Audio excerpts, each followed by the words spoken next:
ಶ್ರೀ ಗುರುಭ್ಯೋ ನಮಃ. ನನ್ನ ಹೆಸರು ವೈಷ್ಣವಿ ಎಸ್ ಕಟ್ಟಿ. ಇವತ್ತು ಇನ್ನೊಂದು ಸಂಸ್ಕೃತದ್ದು ಹೊಸ ಸುಭಾಷಿತ ಹೇಳಿರ್ತೀನಿ.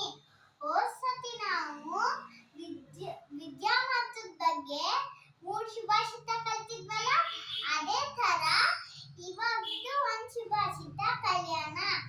ಅದು ಚಲೋ ಓದಿರ್ತಾನಲ್ಲ, ಅವನು ಪಾಂಡಿತ್ಯ ಮತ್ತ ದೊಡ್ಡ ರಾಜಂದು ಅಧಿಕಾರ ಇವೆರಡರೊಳಗ ಯಾವ್ದು ದೊಡ್ಡದು ಮತ್ತ ಯಾಕೆ ದೊಡ್ಡದು ಅಂತ ಈ ಸುಭಾಷಿತ ನಮಗ್ ತಿಳಿಸ್ಕೊಳ್ಳಿ ಆಗ್ತದ.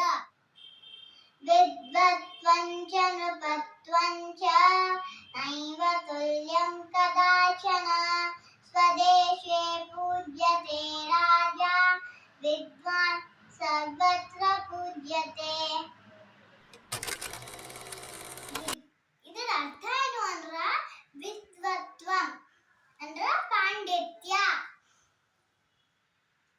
ನೃಪತ್ವಂ ಅಂದ್ರ ಅಧಿಕಾರ, ತುಲ್ಯಂ ಅಂದ್ರ ಸಮ. ಯಾವತ್ತು ಪಾಂಡಿತ್ಯ ಮತ್ತು ಅಧಿಕಾರ ಸಮ ಆಗ್ಲಿಕ್ಕೆ ಸಾಧ್ಯನೇ ಇಲ್ಲ. ಆಮೇಲೆ ಇವೆರಡು ಯಾಕೆ ಸಮ ಅಲ್ಲ ಅಂತ ಮುಂದಿನ ಸಾಲಿನ ತಿಳಿಸ್ಕೊಳ್ಳಿ ಆಗ್ತದ. ಸ್ವದೇಶೇ ಪೂಜ್ಯತೆ ರಾಜ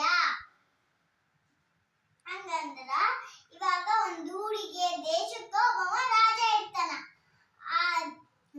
ಆ ದೇಶ ಊರ್ ಬಿಟ್ಟು ಇನ್ನೊಂದು ದೇಶಕ್ಕೆ ಅಥವಾ ಊರಿಗೆ ಹೋದ್ರ ಅವನಿಗೆ ಗೌರವ ಕೊಡಲ್ಲ, ಮತ್ತೆ ಅವ ಹೇಳಿದ ಮಾತು ಕೇಳಲ್ಲ. ಈಗ ನಮ್ಮ ಮೈಸೂರಾಗ ದೊಡ್ಡ ಚಂದ ಅರಮನೆ ಅದ. ಮೊದ್ಲು ಅಲ್ಲಿ ರಾಜರು ಇರ್ತಿದ್ರು.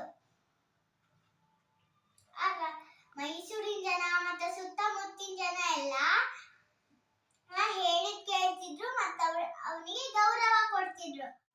ಆದ್ರ ವಿದ್ವಾನ್ ಸರ್ವತ್ರ ಪೂಜ್ಯತೆ ಅಂದ್ರ ಇವಾಗ ಒಬ್ರು ಜ್ಯೋತಿಷಿ, ದೊಡ್ಡ ದೊಡ್ಡ ಸೈಂಟಿಸ್ಟ್ ಎಲ್ಲಾರು ಇರ್ತಾರ.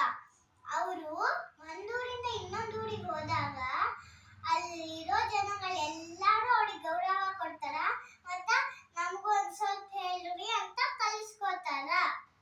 ಅವ್ರು ಎಲ್ಲಿರ್ತಾರೋ ಅಲ್ಲೂ ಗೌರವ ಕೊಡ್ತಾರ, ಮತ್ತ ಬೇರೆ ಯಾವ ಊರಿಗೆ ಹೋದ್ರು ಅವ್ರಿಗೆ ಗೌರವ ಕೊಡ್ತಾರ. ಅವ್ರ ವಿದ್ಯೆಗೆ ಮತ್ತ ಅವ್ರಿಗೆ ಎರಡಕ್ಕೂ ಗೌರವ ಕೊಡ್ತಾರ. ಹಿಂಗಾಗಿ ಪಾಂಡಿತ್ಯ ಮತ್ತ ಅಧಿಕಾರ ಯಾವತ್ತೂ ಸಮ ಅಲ್ಲ ಅಂತ ನಮಗ್ ಗೊತ್ತಾಯ್ತು. ಅಷ್ಟು ಅಲ್ಲದೆ ಅಧಿಕಾರಕ್ಕಿಂತ